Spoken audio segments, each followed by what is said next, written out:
Everybody, welcome to another installment of Show to View with Mike G, the show of life, the show of California, metal, being a good brother, New York, and so much more. With today's guest, Ryan Herzog, now of the Fratelli Branca family, formerly of Sweet Polly, a New Yorker, a Californian. We talk about a lot of different things, him being a good brother. He was recently in town, kind of touring around with his sister who was writing, some great sibling relationship there, and we got to sit down and chat. He's a good guy, and soon we will introduce to the world a new metal band. I'll play bass, Ryan can play guitar. So, without further ado, I hope you guys enjoy this great chat with Ryan Herzog. My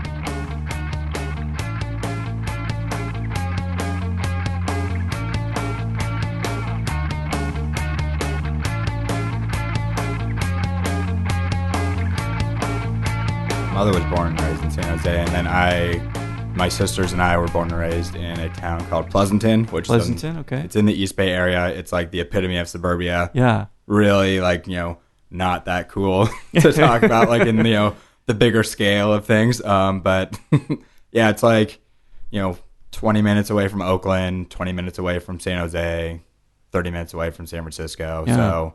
So, pretty centrally located in a way. But yeah. What'd your mom do out there?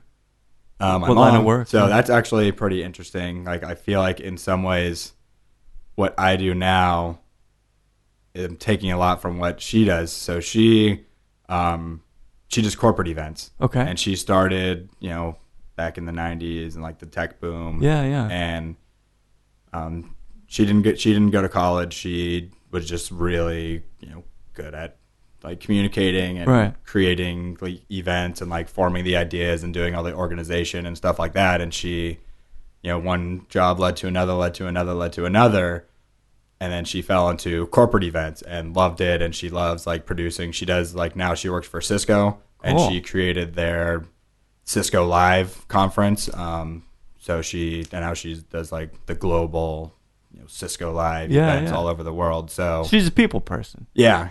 Yeah. So it's funny, now that I'm in this hospitality industry and working behind the stick, and I was, formerly a full-time ambassador, currently a part-time brand ambassador. And we are always throwing events. And if you're behind the stick, your job is to throw a really awesome party. Right. In a way. And as a brand ambassador, you end up throwing a lot of events and hosting functions and things like that. Yeah. So I always find myself especially, in the earlier days, which weren't so far away. But yeah. Are you still in your 20s? Yes, I am. Okay, so that's not that long ago. Yeah, not we're talking maybe a couple years ago. That's right, yeah. And that's a hard maybe. But yeah, I'll find myself having to reach out to her, wanting to reach out to her, hey, I need to do this event. How the heck do you do this? And it's kind of crazy that she is in the events business, and now I'm kind of, by default in the events business too. Well, yeah, because it sounds like you're saying you're 12-year-old, you're rebelling. So you wanted to take a different path at that point. What might have been your interest then? Because obviously event planning is not something that a teenager thinks about. Yeah. No. Well, when I was 12, definitely wanted to be in a death metal band. Playing what? Are you a guitarist? I started off playing bass. Okay. But then obviously in metal, we have the uniqueness in metal that bass just gets drowned out. That's right. And Justice for All, a case study, man. Yeah. Exactly. So, I quickly switched from my 5-string bass and, just got a 5-string bass because all the metal basses have 5-string bass. It's got lower. Yeah. So, quickly switched to a guitar. So, started getting pretty into that. And that was became my main instrument. What when you think about metal, which is probably in the early 2000s when you're doing this? Yeah. What was really kind of influential at that point? Because I think I stopped listening to metal. Poison the Well I was listening to, I think, around that point. But that's kind of not metal necessarily. So the first metal song I ever heard and liked like, I mean, it was basically the first time I heard metal. I was like, oh, this is so cool. Right. And it was, ironically, was on TRL. So, yeah, so I heard metal for the first time via MTV. I was 9 years old, and it was Korn, Falling Away From Me. Oh, that's a great song, though. From the Issues album. Yeah. And coincidentally, like, at that time, you know, I'd end up like watching TRL every day because I was, you know, before. Like, well, we all had a crush on Carson Taylor. Yeah, you know, and before like we could just download things on the internet, so I was like watch every day to like watch this music video, and then that was when it also had like Slipknot and Mudvayne and Puddle of Mud, and I mean I know you know not like I wouldn't VOD right? Yeah, I think that was around that time. Yeah. I heard them the other day. And I'm like, that was a certain time in music. Yeah, so. Those were like the first metal bands that I, you know, it's new metal. Yeah. But those were like the first metal bands that I started listening to and was like really into that like subgenre of metal. Yeah. But then, you know, when I got into like middle school and was like 11, 12 and started like hearing all these other types of metal and like mainly like the 80s stuff. Yeah. Like all the, you know. Like Megadeth and stuff? Yeah, like Megadeth, especially Metallica. Yeah. And like, you know, the hair metal stuff, Quiet Riot, Guns N' Roses. Absolutely. Like, Van Halen, all that kind of stuff. So, you know, it's kind of funny. Like I started at that one point and then grew from there and just started getting like heavier and heavier and heavier. Did you become pretty proficient guitarist, as they say? I became all right. And in high school, I just like started going on this pathway where I was like getting into just the type of metal that I was listening to. Like, I started finding myself listening to like stuff that was like really technical, like fast, ultimately, or just stuff that's like both. Like I mean, you know, in high school, Children of Bodom was like my favorite metal band, and there Alexi Laiho obviously is like super fast and like super gifted guitarist. But there was also like I was listening to also, you know, just really heavy stuff like that was kind of different, like Gore Guts. I mean, you know, I know they're old, but they are like so technical and like not necessarily like in a fast way, but just like kind of a weird like ambient way, right? Almost. So I started like experimenting. I got the scale Bible and started like trying to learn all these different scales, and through that kind of started like teaching myself music, like the music theory side of things. But then it was like right at that point where I was like just about to get onto something really, really juicy. That I kind of took a different path and kind of ditched the metal scene. Did something happen, or was like some interest in something else? Was it a girl, which happens sometimes? I mean, girls, you know, always a factor in that age. But it was really just kind of like a rift, like of the friends. Like, I really, like in high school, wasn't really into drugs and stuff like that, and a lot of like my metal friends started getting like a little bit too much into like drugs, and so I kind of wanted to disassociate myself just from that whole scene. Well, it'll suck you in, man. You know, exactly. It just takes one time to do it, and then you're just sucked into that whole lifestyle. And like, luckily, like, I don't know, my parents, like, I guess were pretty good at like teaching me, you know, like self-control and like sticking up for myself and not just like falling into the crowd. So, you know, there were a lot of times where my friends would like be doing drugs and I'd just be like, nope, like don't want to do them. Yeah. Well, I mean, you have to do it. You got to put your foot down. I mean, you would you have classified yourself at least at that point like a straight edge kid? Is that a term you use? No, definitely not. I mean, that was, and like at that time was when kind of like the emo hardcore scene stuff was like really happening. And then like we were the metalheads. So, and like all that, you know, the like scene kids were the ones, you know, got all the straight edge tattoos and like stuff like that. And then we were like the metalheads, and obviously the other kids are like, oh, you guys are all weirdos. Like, like we think of you as all the same. That's right. So there was like actually a big clash between like who, like, because we're like, no, we're metalheads. They're not metal. Those are emo kids. Right, because you can make the distinction. You know, it's like, I get it though. Just kids. They're like a skate kid's the same thing as a ska kid is the same thing as a hardcore kid, but that's not true. There's a lot of minutia there. I mean, you know, luckily when you get older, you find out that none of that matters. But it does not matter you know, when you're 14 years old, 13 years old, that's like the most important thing. That's right. Yeah. Like just your identity. Yeah, it is maintaining that. Well, so then it feels to me as if perhaps your mom's a self-starter, kind of ambitious, that you probably caught that a little bit. But at what point, because you did the college thing, at what point did you realize, like, I gotta do the 4-year thing? I need to get out of school and then go back into school. Mm-hmm. That was like definitely more like pretty much my junior, like senior year of high school. Yeah. Like kind of when, I kind of had that turning point, like away from the metal friends. Although, and like not to say like, those kids that I grew up with, like, and I'm still close with a lot of them today, or like if I go back to California, I could hit up any of them. Mm-hmm. And most of them, like almost all of them went on to get 4-year degrees and are like all like, oh really? Okay. Doing good things now. Yeah. Like we were the metal kids and like, but that's no indicator of not being successful. Some were doing experimental stuff, but it was like everyone grew out of it and like went on to like do really awesome things.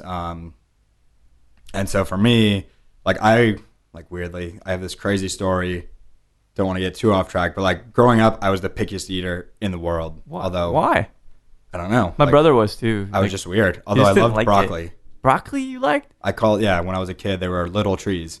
They're still kind of little trees. Yeah, but like when I was, in like elementary school and like, going into middle school, I was just like super picky and like even, like be like, I don't like cheese. Mom would be like, do you like pizza? I'm like, yeah. My parents like, okay, then you like cheese. Like, I don't like tomatoes. Like, do you like tomato sauce on your pasta? Yeah. Then you like tomatoes. Like, so no, were you just being like a contrarian for the sake of being contrarian? I don't know. Like, I remember my sisters, they would, when we were really little, like they would have like the typical like snack of putting like slicing tomatoes and having like salt and pepper on it. Yeah. And they would like love it. And I would just like look at it and be like, ew, that's so gross. Like I had never even tried it. You know? Man. And then once I like my parents were basically like, yeah, like you're a pain in the ass, cook your own food. And like I kind of had this like weird control over food where like at the same time I was like, yeah, fine. Like it's easier if I just cook it my way. Right. And not have to like dictate to you my like special needs of it. Yeah. But then once I hit puberty and like started eating everything, that like same mentality of like the control over food stayed, but the palate expanded exponentially. So then I was like in middle school and like, doing all these like weird experiments with food that, were for like a middle school kid seemingly like pretty ambitious. Sure, and then like in high school, I would like went even farther and like went to the next level. And then by college, I was like, I don't buy anything that's prepackaged. Really? Kind of thing. What is this? Where does this bit of control come? I was kind of like that. I'm still like that about some stuff, but why the control? Is it? Where did you get the inclination to be that way? I don't know. And I don't want to come off as like I'm a control freak. No, but I'm like not saying that. Like I guess I like always really cared about food. Yeah. And like drink and what I was like putting in my body, like, for enjoyment and for sustenance. So I think like that was just always there, I guess. And then as I grew and like, it evolved from like, okay, this is annoying because this kid won't eat anything to like, oh, now it's something that's like kind of beautiful because the world is my palate in terms of like food and drinks and like, try it. And like, if I have an idea of like, I know what I want, then I'll just try to make it and hope it comes out. So like there was a while in high school when first I wanted to be a tattoo artist, then I wanted to be a glass blower who only made pipes and bongs. But I was always kind of like thinking that someday I wanted to have like a restaurant or a bar.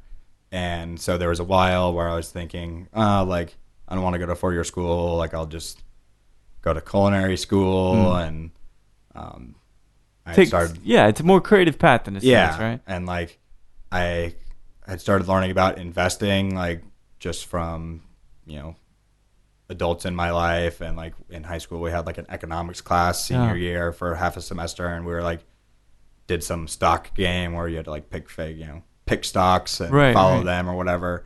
So then I was like, oh, like this is great. I can just become an investor and make a ton of money. And then when I have a ton of money, then I can open a restaurant or bar. So it was like obviously it's a clear-cut plan, no matter how asinine it could be. That elementary view of the world and economics. And that was like right, in like the market crash, like 2008, 2007, yeah. So I was like, oh, this is like perfect. Like all the markets are effed up, and I can take advantage of this. Now it's like, yeah, with what money? Yeah, there's none. No one's gonna give it to you either at that point. Yeah, exactly. So, I kind of realized that wasn't really gonna, articulate and like formulate, right? But also, switching like kind of the second half of high school, I did kind of fall more into like a following the crowd mentality. And like, I was in like a total suburban town. Like everyone went to a 4-year college for the most part. Like we had a really good education system, and it was, most kids went on and got 4-year degrees. So I just kind of got sucked into that. Like, I guess this is what I'm supposed to do. Right. So whatever, I'll just go get this 4-year degree, and then like maybe I'll go to culinary school after. Got it, right. And I'll set a foundation and then kind of build on, right? Yeah, so you ended up finishing. It was an interesting degree, something to do with agriculture or appraisals agricultural business. Yeah. Which was like something that I kind of fell into in a way, but what the hell does that mean? So I found out what it meant the first day of the first day of AGB 101. The professor said, all right, how many of you guys grew up on farms, grew up in, agricultural communities, went to 4-H, did FFA, like you want to get into agriculture and like take over your family's business start doing stuff like that? And half the class raises their hand. And then she says, all right, cool. How many of you guys don't know what you're doing? You've never been on a farm before. You have like zero interest in this, and like you're probably going to switch majors. The other half raised their hand, myself included in that. But then she went on to describe, like, look, let me set the record straight. This is not a farming degree. Like, unless you want it to be, it can be. But she explained that agribusiness actually encompasses everything from seed to consumption. Amazing, yeah. So that includes like the marketing aspect of foods, everything you see in a grocery store, liquor store. And I was like, oh, this is actually really awesome. Yeah. Because now, like I, don't have to become like a farmer. I can actually learn about the business side of food, which is something that was really interesting to me. I was like, I'm like, oh, like I'm like a total like glutton, love to like eat everything and like cook and do all this stuff. Like this is actually perfect for me. Well, and it gives the fact you can peer into the details of the thing that you wanted to so closely control. Does that make sense? So now knowing like the whole line of sight from what is it, soup to nuts, right? Like yeah, that actually I think probably is pretty appealing. And so I'm wondering, although it makes actually a very clear connection to me, how that translates into you. What's that first experience you have working with food or drink? Things that have those ingredients that allow you to use that degree. You mean like in kind of like in my professional life, like after college? I mean, really, it started, kind of in the later end of college, and I started realizing, like, okay, like, and I always had internships and like work and stuff like that, but I never like really joined any clubs or anything. And I started like kind of realizing, like, you know what, like I need to like become like a self-starter and like get involved with these things that I'm interested in. So I like kind of created like a food, beverage, hospitality club in college. Oh, really? Was kind of like really like trying to make myself like network and get into like this other facet of the industry, because I realized that I wanted to skip some of like the business side of things, and I still had this whole crazy investing idea still in the back of your mind. Yeah, and I was like, you know what, like I was taking some like real estate classes and like a lot like focused in finance, and I kind of was taking these classes and like, you know what, like I don't really want to do this. I want to just go straight into like the hospitality side of things. Yeah. So I started exploring that, and we actually had and I went to Cal Poly San Luis Obispo, which is 30 minutes south of Paso Robles, which is where Firestone Brewery is located. Okay. Yeah. And I was able to get Matt Brunlinson, who's the master brewer of Firestone. He had just won like Brewmaster of the Year for like the third straight year in a row. I got him to come onto campus and give a presentation to my club about beer. And that was something that was pretty cool. Yeah, it's really cool. We didn't know anything about beer other than like, oh yeah, buy like, Keystone Light and drink it all. Yeah, right. So that was something that was really cool. And we, kind of under the radar, did a very not on the level beer tasting because our campus was like super dry. Right. Or like strictly like it was a dry campus. So like even something like that we couldn't do. So we're like, you know what, like, we're going to let the 21-year-olds do like a responsible beer tasting. Yeah. But like, don't tell anyone and don't ruin it for everyone. Yeah. So that was kind of my first experience. Event side. Like, wait, this is really cool. Like you can make all this stuff. And we had like a big wine and viticulture program at Cal Poly. So it's kind of like realizing the differences, like the things that I learned in the wine and viticulture club, and then hearing Matt Brunlinson talk about beer. And I was like seeing that they're two very different things. And that was interesting to me to see like what else is out there and how to explore that. Well, you've got this kind of nice mix of going all the way down to how something's produced. But then I imagine too for you that the marketing element is probably pretty interesting. As you said yourself, So, but it's, the pieces are starting to come together. You are now subtly becoming an event planner. If you think about it, right? Bringing this guy in, he's going to present. I'm going to coordinate a tasting. You're following in your mom's footsteps. It sounds like, So when you have, and you're kind of building this narrative and still have this zany investor idea in the back of your head, right? Maybe that still comes there, in. man. I bet it never goes away. Just kind of flicking in the back of the head. But how does that formulate? How does that all kind of converge when you get out of school into a gig that's like, this is kind of embracing all the stuff that I wanted to pursue, learning how something's made, learning how to market it. Mm-hmm. That really happened, and kind of developed definitely a niche to like, or a knack rather, to try and like explore new things and travel and stuff like that. So I did study abroad in Australia for a semester as we. Where about? Near Sydney. Oh, cool. Okay. Yeah, at Macquarie Uni. So it was like 30 minutes north of Sydney. Yeah. Not quite in the city, but I totally loved Australia. And after kind of the pipe dream of like, oh, screw it, I'm just gonna stay in Australia forever, not go back to the United States. After that fizzled out because I realized I would never finish college and just be like a dirtbag with no college degree. Which my mom's proof is not a bad thing. Case. It's not a bad thing, but. But they'll kick your ass out of Australia eventually. yeah, and they'll kick my ass out of Australia. So I'll come back to the Cal Poly and be like, oh, like I was just living in Sydney. Like I don't want to go back to like this tiny college town, and I'm like 26 years old or something. Right.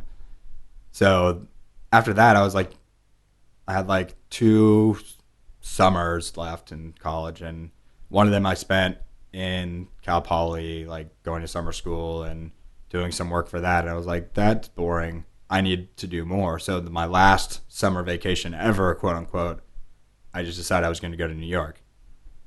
What was it that drew you to? I mean, not like it doesn't have its own appeal, but for you, what drew you to New York? I went on a trip there with my cousin Leilani and my aunt Susan, and my aunt had like a bunch of points at a hotel, and right. was like, hey, like we're going to New York City for New Year's, go like do all that stuff. Do you want to come with us? And I said, of course. And that was the first time that I had like in my adult life kind of been to New York City on my own, and I started kind of exploring the city and like riding the subways, and like kind of went off a couple of days and did my own thing. I was like, this is really cool. I want to come back here and like try this out for real. Yeah. So I showed up, subletted a room from a buddy from high school that went to NYU, and showed up with enough money to last me like 3 weeks. And I was just like, I'm going to get a job and an internship, and I'm going to pay my way through this summer, or I'm going to move back to California and have lost all my money. Tail between the legs. Yeah, so I got a job working at Shelsky's Smoked Fish, which is a deli in Brooklyn. So I learned how to slice smoked fish and had like bagels and lox for the first time ever. Change your life? Yeah, actually, the first day of work or like the training, and he's like, "Okay, have whatever sandwich you want for lunch." And I was like looking at the ingredients. I'm like, "What the heck?" It's all new stuff, Like, right? that sounds so weird. Mm-hmm. And then I tried whatever one like sounded the safest, Yeah. and it was amazing. So that was definitely life changing. And then I ended up getting an internship at Q Drinks. The Tonic, right? So Q Tonic. Obviously, their flagship that most people know. So But they have a ginger too, I think, right? Like a couple of things. Yeah, they have a ginger ale, a ginger beer.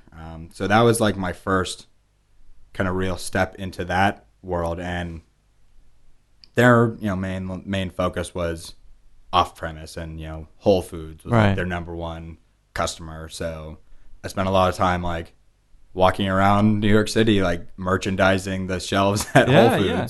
But that's like respectable work. That is paving the way. That's paying the dues. That's what I was looking yeah. for. That's setting up the amps, carrying the amps, setting up drums, man. That's what that is. Yeah. So, and on my off days in New York that summer, I would just go to restaurants and bars and like talk to bartenders and talk to restaurant owners and just kind of like get in the scene. Yeah. And Q Drinks, they started, at PDT, Gramercy Tavern, Milk and Honey, like stuff like that. Yeah. So they had this history of bartenders like really loving the product and kind of creating the brand. Mm-hmm. But the focus was so much on merchandising and like, of course, off premise is what's making like way more money than, selling a couple of cases a year to a bar. So I kind of started just on my own finding opportunities in the on-premise world and, talking to like the beer distributors and talking to like the people at the restaurants and bars and kind of like on my own time, like when I, was off the clock of the internship, still working and just kind of like trying to get involved in the scene like that. Yeah. And just, kind of wake up every day like, I don't really know what I'm doing, but I'm doing something. Yeah, well, you're out there discovering, investigating, you know what I mean? Mm-hmm. Like trying to uncover the rocks to get a better understanding of this stuff. And like I had somehow secured a meeting with Mayor Subero, who's, he was one of the founders of Bittermans, and he was really involved with like Union Beer, creating their craft spirits division, Blueprint, and stuff like that, and partners in a couple bars in New York City. And I didn't know who he was, and I was just like, hey, I have this meeting with Mayor. What are we doing? Like, there was the person who was the full-time person at the time was like, oh my God, you got a meeting with him? Like, how? Like, I've been trying to always get in contact with him. He's like a ghost. I'm like, I don't know. Like, I don't even know who this guy is. Like, we have a meeting with him to like, and in my mind, I was like trying to figure out how we could collaborate. Yeah. The spirit side of what they were doing with the soda side of us, and kind of like create some sort of strategic partnership. But I didn't know nothing about nothing. So I like went to this meeting, and the person who was the full-time role came with me, and I kind of started talking, and they're like, yeah, you don't know what you're talking about. And then they, kind of like put me in my place, and they continued the conversation. But it's, IQ was kind of this, that was the start of it. Yeah. Exploration. Yeah. Of like trying to make things happen, but not quite knowing. Did they end up hiring you on full time? Yeah. Okay. When I graduated, that was my first full-time job. How long were you with them? With them for 2 years. And you, at some point, transitioned into whiskey. We'll talk about it as whiskey, but when was that? About how far after leaving Q? Was that the next gig? That was, immediately after. What did you think, or rather, did you think you were ready for such a large and a more charismatic role like that, given it was only just the 2 years with Q? I think so. Maybe I was right, maybe I was wrong. I mean, I guess I kind of had this ambition, and through like my, kind of stumbling journey with Q, I found out about the USBG and became a member. Yeah. And started going to those USBG meetings and meeting a bunch of bartenders and going to Tales of the Cocktail and Thirst Boston. And somehow I got to go to Camp Run Amok, stuff like that. So being like really involved on the educational side and after meeting all these liquor brand ambassadors, and I was like, this is what I need to model what I'm doing at Q. Okay. After, like, because they had no, I basically, when I started with Q full time, it was, kind of the merchandising type of thing. And it's like, yeah, like, go do merchandising in the morning and then you can like go visit restaurants and bars after. But I realized that the two worlds are so different. Sure. Like, I can't walk into Whole Foods wearing like a shirt and tie, because the guys who I'm helping stock the shelves with, they're going to laugh me out of the store. Right. But then I can't turn around and, after wearing gym shorts and a t-shirt merchandising shelves, I can't turn around and go have a sales meeting at the Four Seasons wearing that. So I kind of like realized that they're two like very different worlds, and I kind of pushed to have Q make me a full-time on-premise person. Is that how it worked out? Yeah, that was how it worked out. That's good. You managing your own career. Yeah. Faster than I was hoping for, too. But they didn't have like a on-premise like salesperson / brand ambassador program. Yeah. And so I really want to model what I did with them, because I saw how like the liquor brand ambassadors, they were just like control the crowd at any type of function that they were at, and they had like this celebrity to them, and they knew everybody. Yeah. And they're maestros. Yeah, and so I was really kind of inspired by that, and was like, if I'm going to make this Q thing work, I need to do that. So I was like really trying to mimic what they were doing, although of course with a non-alcoholic product, but I was still trying to just do all the same things that they did, but for my brand. And so when the time came that there was an opportunity to move into the actual whiskey ambassador, I was so excited about that. Were you drinking whiskey at the point? Oh, of course. Yeah, of course. I was born with a whiskey bottle in my mouth. Oh, whoa. Well, but yeah. Symbolically speaking. Of course. But so that gave you, it sounds like it's appealing because it gives you a little more freedom. You get to be the, not center of attention, because I don't want you to sound like an egotist, right? Or egoist. But it gives you it's more pressure, right? And it makes you perform a little bit more than you probably had to before. Mm-hmm. Yeah, I mean, and not to say there wasn't pressure with Q, because that was like creating something from nothing. So the pressure was actually really high, because like, make this work or don't get out. Yeah. But of course, much smaller brand. The money wasn't as big, like in terms of the budgets of that. Yeah, the budgets that you're playing with. Yeah. And not as much there was obviously no legal red tape because it was soda. Right. So I was just kind of like going around and making things happen. So switching into that whiskey world where now there's a bunch of legal red tape, the budgets are higher, it's much more corporate. So and there's a lot of fucking people that know a lot about whiskey. There's a lot of people that know a lot about whiskey. Yeah, and care about it, like passionately. And I'm not reporting directly to the founder of the company who is sitting at a desk like 10 feet away from me. Right. Now I'm like part of this machine. Yeah. So that was like a huge learning curve for me. Did you like it culturally? I did, very much so. Yeah. And I mean, at that point I was part of the Masters of Whiskey team with Diageo, and that team just had so much camaraderie, and we kind of, we were just all a family. So, definitely having that like core team where we were all working together for the same goal, that definitely was very appealing to me, and I felt like I was a part of something, a lot bigger. So and then so that kind of dissolved. The program did in a sense, but also you kind of split ways. It was 2016 with Diageo, or was it sooner than that? That was last year. Basically in October was the end of it. So the end of something, and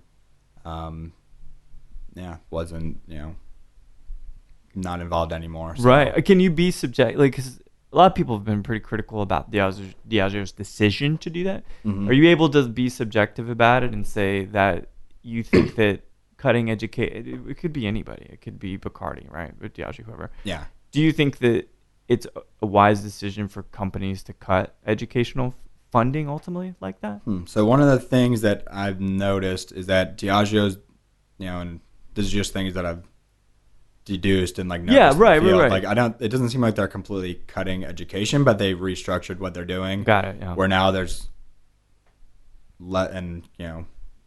I may be completely wrong, but this is just what I've seen. It seems like maybe there's less people doing more in-depth education, and then more people doing something else. Gotcha. So there's certainly an educational aspect to it, but with that and so many larger companies kind of cut programs or changed up what they're doing. Yeah. I mean, I think it's important for everyone to have like a really strong base, and like, does everyone need to have like part of the Masters of Whiskey program, we had to take the general certificate in distilling, which luckily I passed. Yeah. Because if I failed it, then I would, obviously in 2017, if I really wanted it, I would have to pay for it. Yeah. And do it myself. With all the resources that we had at Diageo. But like, does everyone necessarily need to know all that super nerdy stuff? No, you don't. Maybe not. I don't know. But does everyone need to have a super strong base?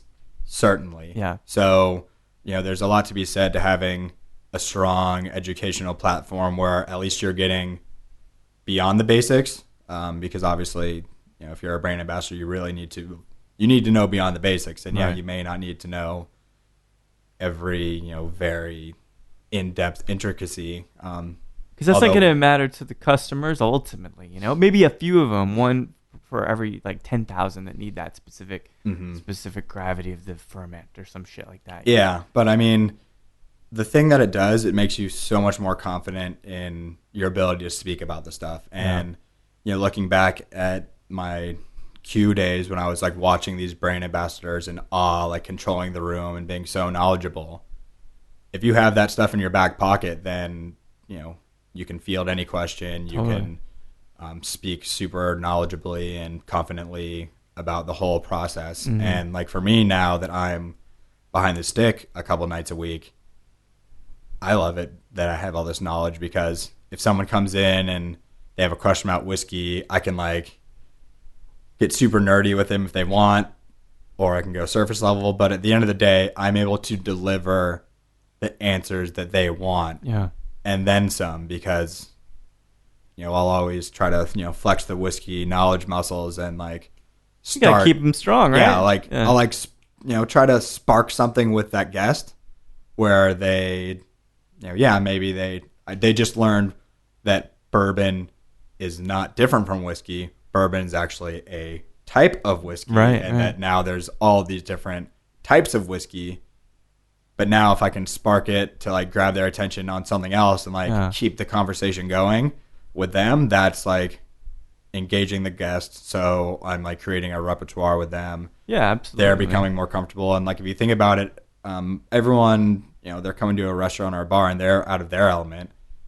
They're just trying to have a good time. And especially when you're in like a cocktail bar, luckily that whole kind of aura of like, you need to be really educated as a guest and like know what you're talking about, and like, be embarrassed if you don't know what's in an old fashioned, or like be embarrassed if you order a vodka soda. Like, luckily we're moving away from that.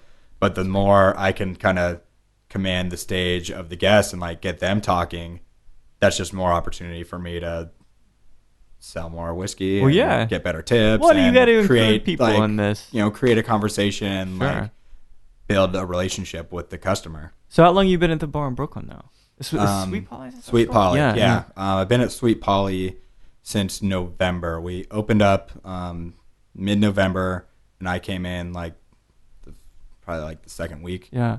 So not the opening team, but I'm definitely been there almost since day one. What does it feel like in that bar? If I were to walk in there and just kind of transport some people that might be listening, like if you go and you sit down at the bar, what's that feel like being there? So, I unfortunately have never been to Europe very much. I did like a quick stop in Spain a couple years ago, but So I don't have full knowledge of this, but I've heard people say that it feels like a European cafe. Oh, cool. Which to me is super cool. Yeah, yeah. I'm like, it's like warm, inviting.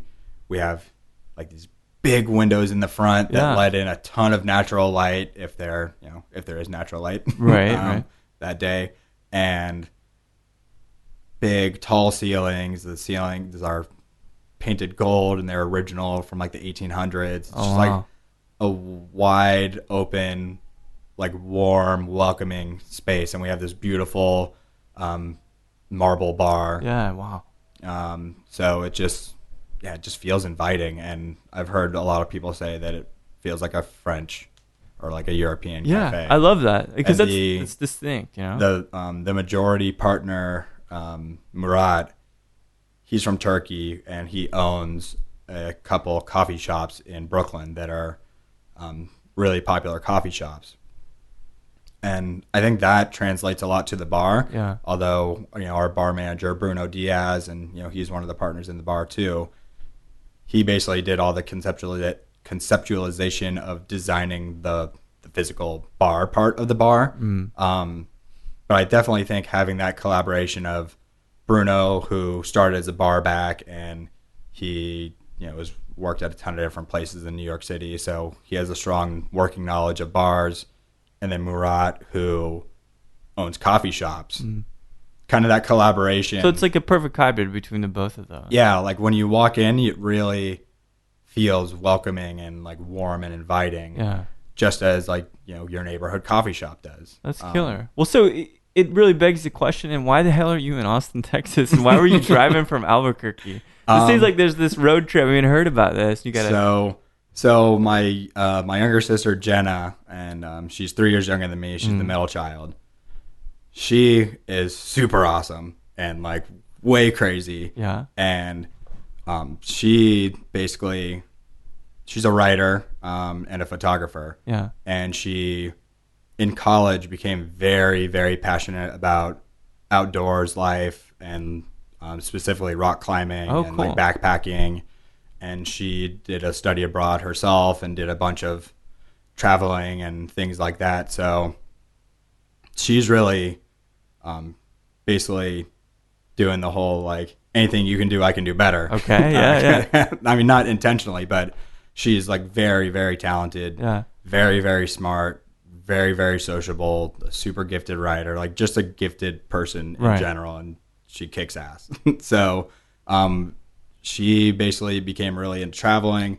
She became really into rock climbing, and she's just going with it. So she bought a Mercedes Sprinter van and outfitted it. So this thing has a king size bed, a storage space. Wow. She calls the van Old Rusty. Yeah. Appropriate. She's like, it has cabinets, and it's a whole, like, a little kitchen counter, like. It is a van that you can live in, and she is doing that right now. Killer. So she was commissioned to write a few pieces about climbing and van life and backpacking. So she was in Red Rock, then she went to Zion, Moab, and finished that portion of her trip in Indian Creek, and just like completely dirtbagging it, rock climbing, like kicking total ass there, it sounds like. And then now she's finishing up, she's actually right now finishing up I think her last two pieces that she has deadlines for like that portion of the trip, and she's on her way to Chattanooga and to Virginia to do some writing stuff over there. And I kind of I don't want to say I commandeered the trip, but her and I have a history of traveling together. Yeah. Because, I kind of always had this spark of travel too, and she's just like really grabbing it by the horns. So I went when she was in Buenos Aires studying abroad. I decided I was going to go visit her. Yeah. And just the timing of when I could go. She wasn't in Buenos Aires, but she was in Patagonia, down at Torres del Paine, hiking, super far down south, and like one of the most beautiful like national parks down there. So I went and met her up, and we did like a little backpacking trip there. And then the next summer she went back to Buenos Aires, and I went and visited her in Buenos Aires, and then ended up going back to Patagonia. So you're saying you're crashing the party? You're crashing the rock pretty climbing much. party? I'm pretty much crashing her rock climbing party. Have you been bartending through the whole thing? I'm gonna bartend here in Austin at Firehouse tomorrow. Right. And I'm hoping to bartend in a couple other cities, cool. NOLA, Birmingham, and Nashville as nice. well. So, but basically, I'm kind of crashing her party, but because she had to get east, and she was kind of like, well, like after, basically after like Utah, like the climbing kind of ends. Kind of gets really, the country gets flat. But that's where the drinking begins. Oh, I know. So luckily, through our world, I have a lot of close friends and connections throughout the South, and kind of this deep connection to the South. Just kind of we have like a lot of unsuspecting like bartending hubs down here. It's cool that you're doing Austin, going east. I mean, so it's gonna be a good gig. I kind of thought like, hey, like, don't go to all these places alone. I'll come with you, and like I have friends where we can probably get a place to crash, like take showers, do laundry, and it kind of snowballed into something bigger than maybe it could have been or should have been or whatever, but that's kind of just go with it, just right? what happens. I'll be visiting some friends and doing some bartending around the South. And we kind of created this hashtag because we call each other drifters, basically. That's why my Instagram is Drifter Palette, actually. Is because of anytime we go on a trip together, we call it drifting. So we made this hashtag Drifting the South that we're like using to like, we're like doing this crazy thing. And Tokyo drifting this mother, right? Well, it's good, man. Well, so I'm trying to, I got two more questions for you. Okay. And one of which is a little creative, but the other one is, it seems like kind of built, each step is an enlargement of the previous one, right? So it's like you kind of learn how to do on premise, off premise, get more skills, sit in front of a class, you can educate more, you learn more, et cetera, et cetera. So when you step from behind the bar again, what do you think that next move looks like for you? Oh, that is a big philosophical question. Could be, I don't know. Yeah, I'm in a place right now where when I'm kind of back in like the exploration phase, much like I did at when I was at Q. I'm kind of revisiting that exploration because when I was a full-time ambassador, I saw so many of my close bartending friends who have kind of built their own careers, and they do all these really entrepreneurial things where they have LLCs and they do events for brands, and they do consulting, and they make menus for people, and they're doing like all this like cool entrepreneurial stuff. And I had always really admired that. And now, and I'm working part-time for WhistlePig right now as well. Oh, so, cool. Okay. If that evolves into something, and that's like, I love WhistlePig like to death. It's like literally rye goodness. Yeah, rye, like very, very goodness. And Dave Pickerel was really kind of the first person who inspired me to become, even like think about getting into like whiskey ambassador life to begin with. So, I really owe it to them.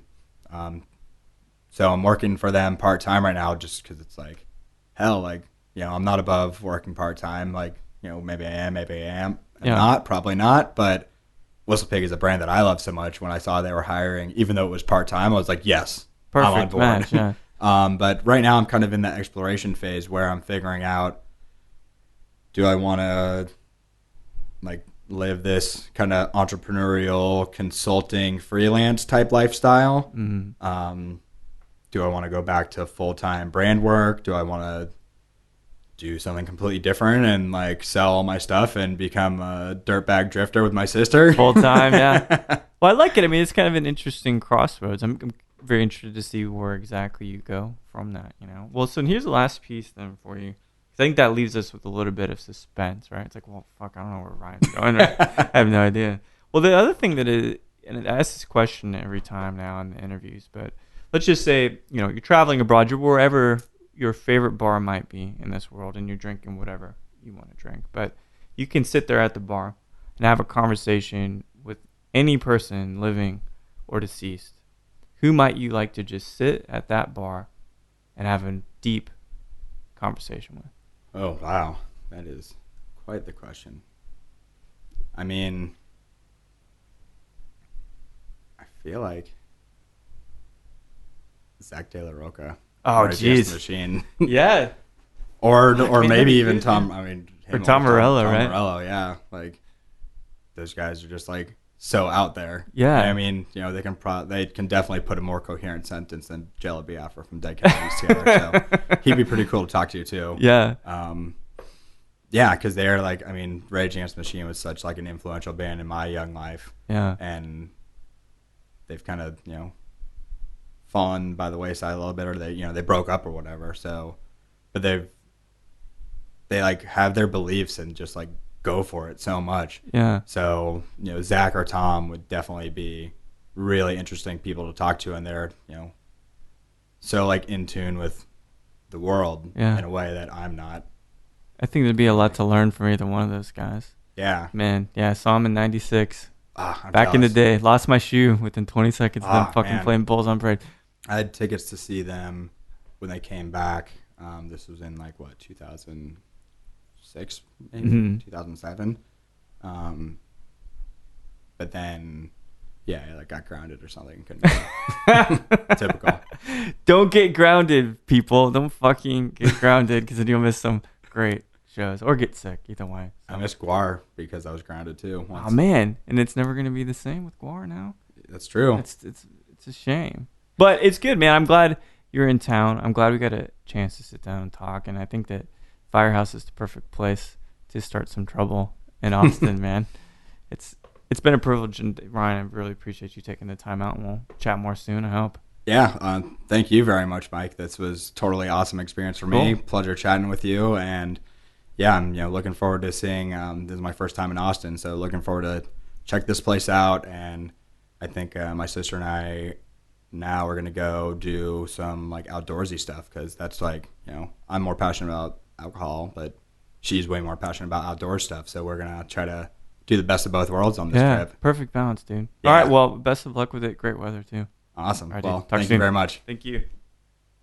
Well, there we have it, Mr. Ryan Herzog, a good guy. Yeah, it's going to be exciting to see him slinging some Fratelli Branca Amaris your way. Maybe he will start another metal band, but it's great to see a close sense of family, a guy who's great at communicating, and just all around, a good guy, someone you want to sit down and have a drink with. Ryan, it was great to have you in Austin. I hope you can come back soon, and we'll chill out just a little bit more.